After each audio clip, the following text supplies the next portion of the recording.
Alrighty, welcome back everyone. We just talked about the NCAA president Charlie Baker making some comments about the possible employment status of athletes across the country and the effects of that.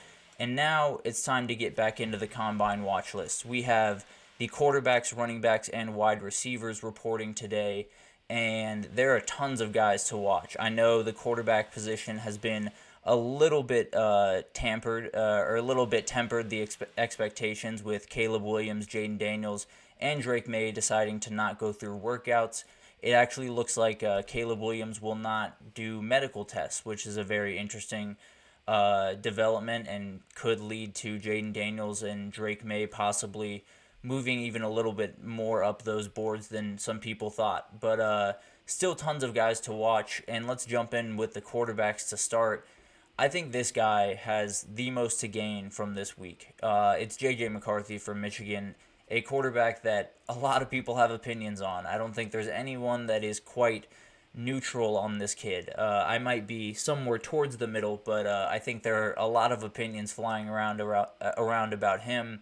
I think more and more guys at the NFL ranks have started to like what they've seen from him, and I fully understand that. He is a guy that has a ton of different tools that you have to love as an NFL scout.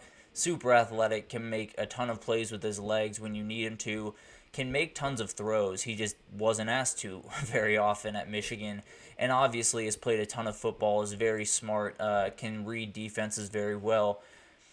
The big worry for me with JJ is he hasn't really been asked to go out and win a game for his team, at least when he was at Michigan. There were not many times where he had to be almost perfect for them to win a game. And the reality of the NFL is you're probably going to have to be very, very good most days, regardless of whatever happens around you, for your team to win any given day. So I think it'll be interesting to see how he handles all that pressure.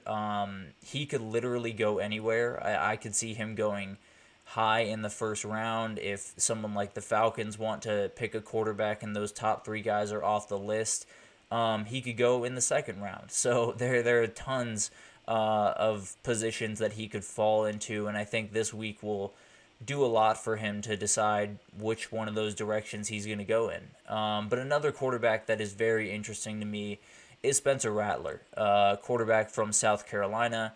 Didn't have the greatest year last year, but one of the more gifted throwers in the entire draft from my eyes. The ball explodes out of his hand, can make a ton of different throws, has the ability to throw on the run, and create a ton of incredible plays just off platform, off balance. So I think his ceiling is really, really high. I think he has a chance to really show something in those, throwing workouts that they will go through. Him and Michael Penix are two guys that I would absolutely watch because two very gifted throwers of the football, and they might be the guys that are kind of fighting for some spots here because the 4 through 8 is a very interesting area for these quarterbacks. I believe right now the 4 is probably J.J. McCarthy if you ask the majority of people, and then you have Bo Nix, Michael Penix, and Spencer Rattler. I think Spencer Rattler has a chance to jump over Penix and Bo Nix depending on how he performs this week because this is a guy that was running for his life a year ago because his O-line was just not very good, and he needed to make plays for himself. And I think teams will take that into account, and if he can show that he has the physical ability, I think there's a team out there that would definitely talk themselves into him. So it'll be interesting to see how all of these players jockey for position, especially with the top three guys not going through workouts. Ton to gain from these lower level quarterbacks, even guys out of the top 10 that have a chance to make some noise if they can really show out this week. But let's move on to their backfield counterparts, the running backs. Florida State running back Trey Benson is a very interesting prospect in this draft. He is, I believe, running back 3 according to NFL Network, but with Jonathan Brooks sitting out workouts because of his ACL tear, him and Jalen Wright are pretty much the guys to watch this week. They are going to command a lot of attention around a lot of scouts and will be pretty much must-see TV throughout their process, because both those guys can fly. Trey Benson can do a number of things really well, but I think one of the things you notice with him pretty much off the bat is his feel for running behind the line of scrimmage is pretty incredible. And that sounds weird, but the ability for a back to be very patient and feel out where the gap is going to be, and then right when it opens, just hit it as hard as you can and get gone as fast as possible, is something that the best running backs do incredibly well. You see Christian McCaffrey sit and do a couple of jump steps and then just hit a hole incredibly fast. You see guys like Bijan Robinson do this incredibly well on tosses and things of that nature. So it's a wildly valuable trait that a lot of people are looking for in running backs, especially guys like him that can run in between the tackles, and he's someone that can really show that off. It might not be this week. I think there's a lot of game tape out there on these guys already that they like, but he can back up a lot of what they're saying this week and at least shoot up the boards. And so far, the Florida State guys have been having quite the days, so we'll get into that in the next segment. But another running back that a little bit different than Trey Benson and physical ability, but I apologize. Ray Davis, the running back from Kentucky, this dude has just played so much high-level football. He has 2 back-to-back 1,000-yard seasons, both in the SEC, although for different schools. He was at Vandy 1 year and then Kentucky a year ago. He's a very strong runner, can do a number of things, can run in between or outside the tackles, is an underrated pass catcher, honestly, can do a ton of things out of the backfield that teams will like. And I think he's someone that's going to be a great interview. He's an absolute fighter. If you go through his story leading up to college, you will see that this dude does not back down from any challenge. And he is going to definitely have some interviews where teams will walk out of the room and say, that dude is an absolute adult, carries himself so responsibly and so comfortably that he might just get a flyer in the late round, and then people will be looking at it 5 years from now or even 2 years from now saying, how did he go that low? But another guy that might just befall that same fate is Ladd McConkey, the wide receiver from Georgia.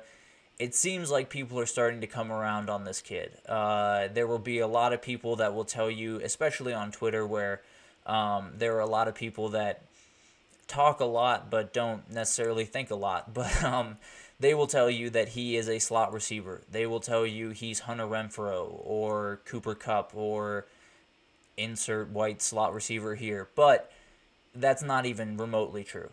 This dude is as complete of a receiver as there is really in this draft. I mean, there's the 3 guys up top are really, really hard to touch, I won't lie, but his stop and go is honestly better than any other wide receiver in this draft. His ability to create separation on things like out routes and curls and all of these different things is pretty much second to none. It's really remarkable to watch, and it's partly because he's a smaller frame. He can get lower to the ground. Those turns can be a little bit quicker. And also, he runs a full route tree. It's not just slants. It's not just outs. It's not just curls.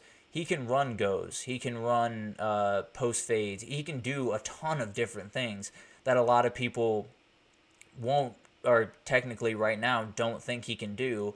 And I think this week is going to be huge for him. I think he's going to go through all of these drills and is going to go flying colors. I don't necessarily see him dropping a ball. He had one of the best hands in the entire country and does have, honestly, maybe the best hands in this entire draft, barring Marvin Harrison Jr., who's an absolute freak.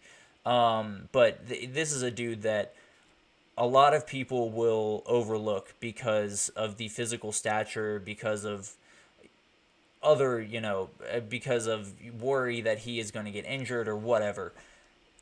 Don't. Don't let your team be the team that does this, because whatever team he goes to, he's going to have an immediate impact. I feel very, very confident about that.